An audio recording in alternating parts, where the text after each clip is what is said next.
Somebody was asking, actually, I saw it drift by in chat earlier. Someone was like, hey, Graham and Kathleen, what's it like? Like, are you looking forward to being on the same shift or whatever? And I'm very much looking forward to being on the same shift.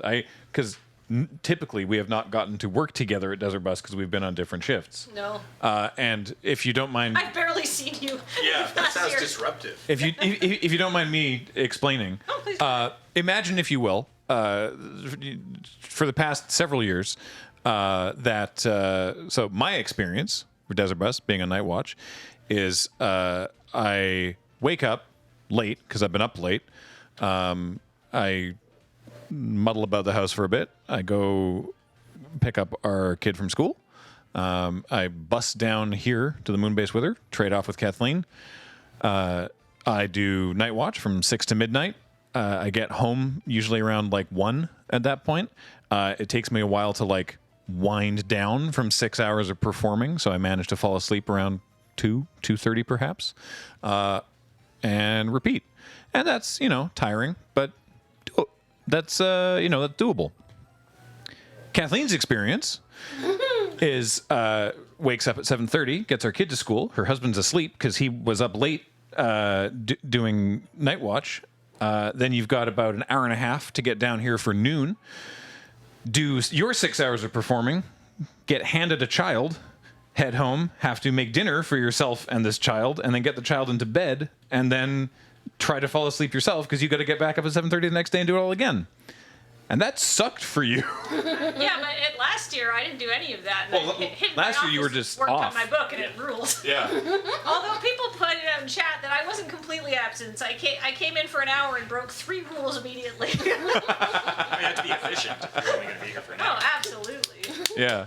So I'm actually get in trouble now. So I'm actually really looking forward to this because I'm on a different schedule this year. We both get to do all that stuff that I mentioned together. Yeah. As a space team, and hopefully it'll be less exhausting for the family as a whole. Yeah, no, it's fine, and I think it's fine that you don't have to always do everything together. But it's kind of cool to have Desert Bus be slightly less exhausting for me this year. But like I said, last year was good.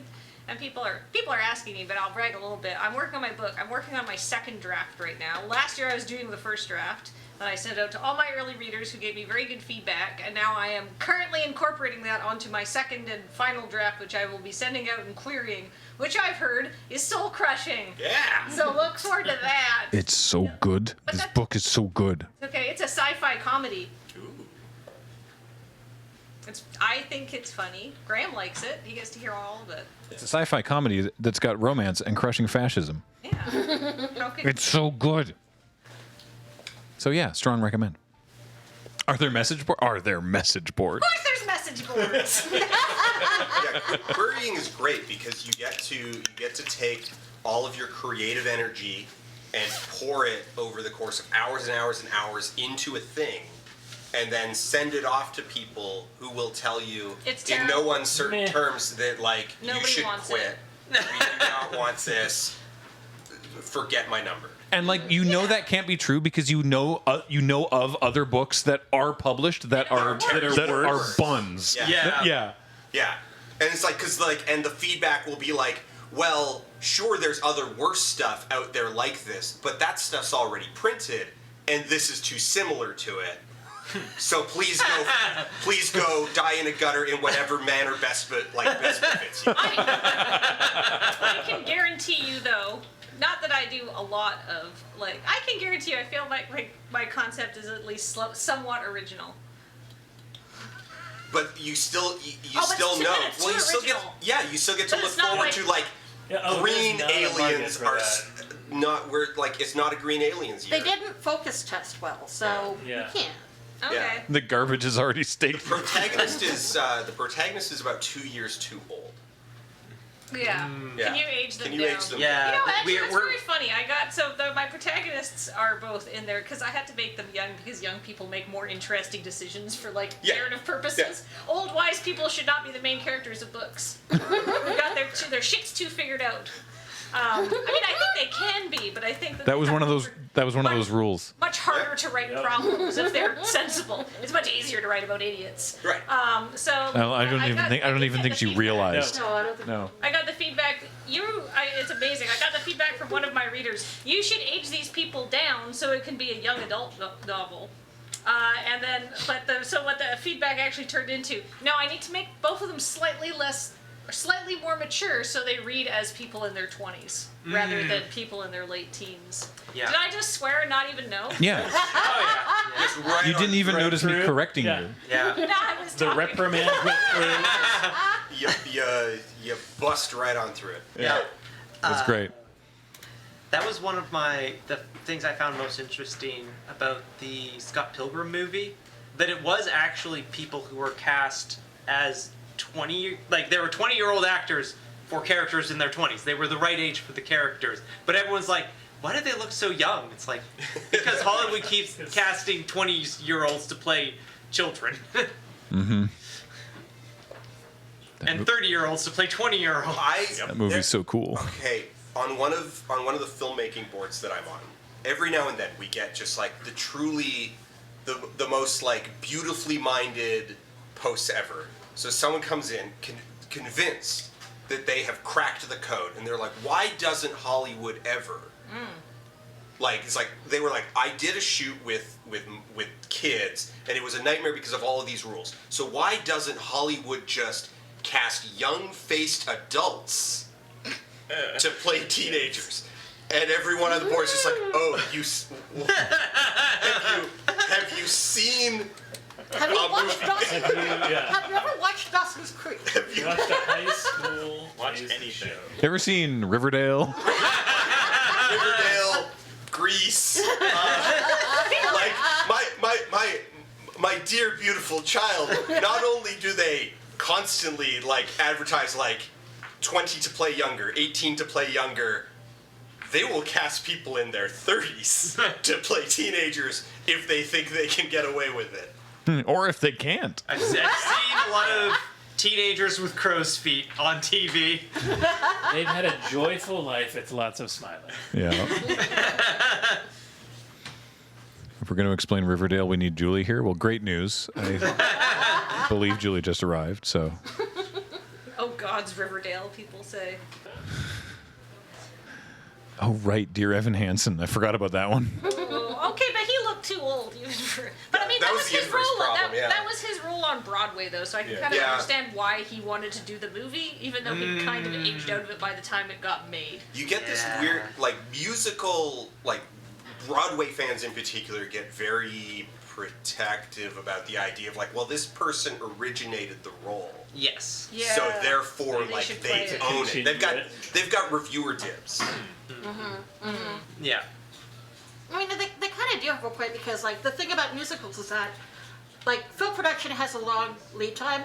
Musical production goes like half a decade, Yeah. 6-7 years to just get it to a tryout Yeah. before they get onto Broadway. You know, and so, like, the production time for a musical, and like to give the person who originated the role the plum thing of actually being originating the role on Broadway. And then they also get to be in the film version. Like they want the best for their actors, don't it? Yeah. But then you end up with dear Evan Hansen. Yeah. Well, I didn't say it was perfect. Right. You can draw the chain of decisions that are made, but it creates some oddities. Yeah. It does make it fun as a non-Broadway fan that I'll like go and see a movie and I get to play the game of like guess who played the character originally, because like I don't know any of these people, but it's usually like, so we go and see Wicked and I'm like, I bet those two played the characters originally, when it's just like all of a sudden these characters who have never before been in the movie just like suddenly high priority on frame, and they get a lot of attention and close-ups, and like, Yep. wow, we're 2 hours into this very long movie, and all of a sudden this is like, I bet they played these characters on Broadway. Well, actually, speaking of Wicked, there is a song that they put into the movie that has the original Broadway actor yeah, singing that's it. yeah. Yeah. It's like okay, this is too high profile. this stands out. Why are they being filmed like this? The giveaway, by the way, is in cool down, which we do to make sure that all the donations that are coming in for it will go for it, to make sure it's all nice and fair. So soon we'll be able to draw a winner for that. Excited to announce the first giveaway winner of DB2025. Abs365 in chat says, sometimes the teen gets mistaken for the 30-year-old. It's happened to me. Was confusing. That's good. You can rock that Andy Warhol energy. Oh, You can just yeah. remain an indistinct age until you are no longer around. Yep. That was a purposeful choice. Yeah. Of If you start Warhols. old, you never age. Yeah, is dress and act and appear older than you are when you're younger, so that then people don't notice that you're getting old. Good plan, honestly. It works well. I thought age was a concept. Yeah, but it's a pretty real concept to a lot of folks. It's a concept backed by science. Yeah, it turns out, and I'm sorry to be the one to break this to you, time does happen. Yep. Check the quarter. Yeah. It's 5:34 local time now. Yeah. Yeah. It's worked for Steve Martin. Yeah, no kidding. Yeah, Just, Steve Martin. just go gray at 25 and then. Yeah. Yeah, Yeah. that's Just hang out. Yep. Yeah. I'm just double checking. Yeah, but then it, I mean, in Steve Martin's case, then it throws you off when like they do start to actually age. Because like Yeah. I saw him recently, and it's like, oh wow, you're actually old now. Yeah. Yeah, I saw that. I noticed that with Patrick Stewart very Yeah, recently. yeah. It's like, Yeah. oh, yeah, now I can see it. So earlier in the year, Graham and I had reason to make ourselves aware more of Star Trek, and we were refreshing ourselves on the Star Trek media properties. And I had not realized that, because Patrick Stewart also rocking that Andy Yeah. Warhol energy of looking super young, or like looking super old when he was super young. Like, how old was he in the 90s? Like he said, He it was was like like 45? 40s. Yeah. Damn, Yeah. that's a rough 45. Yeah, That's Yeah, he's only like 45 in season 1. He looks like he's supposed to be in his 60s though. Like he got the Yeah. gravitas of Yeah. like the 60-year-old guy. I mean, that's why he got the job. Yeah. Yeah. But like, okay, 47. You ever seen the young hotshot Riker there too. you ever seen Yeah. the test photo of him with a wig? Yes. Yeah. It's horrible. No. Oh, it's because he was. I will in just a moment. I think it was one of the producers was like, that guy that I saw on stage in England. That's who I want to play this role. Not that one. Is that real? I don't think that's not the one I'm thinking of. But anyway, he showed up and they were like, "That's the one." Yeah. Yeah. He showed. Oh, he looks Oh, like. wait a Wow, second. it looks like He showed up and they were like, who's this guy? And it's like, oh, it's the guy from on stage. No, that guy had hair. And it's like, that was a wig. And so then they put him in a wig. He looks like. Oh God, I can't remember the name of the actor now. The guy who plays Holt's husband on Brooklyn Nine-Nine. Oh yes, I don't remember the actor's name That either. guy. That guy. Mark Evan Jackson. Yes, Yeah, there Mark we Evan go. Jackson, yeah. Yep. Yep. That's like, I saw that photo. I was like, wait a minute. So you were like finally exposing yourself to Star Trek. So like season 1, Next Generation, Yeah, this- viewing it for the first time ever. Oh no. Oh no. Oh, okay. just whole thing? reviewing. Yeah, reviewing.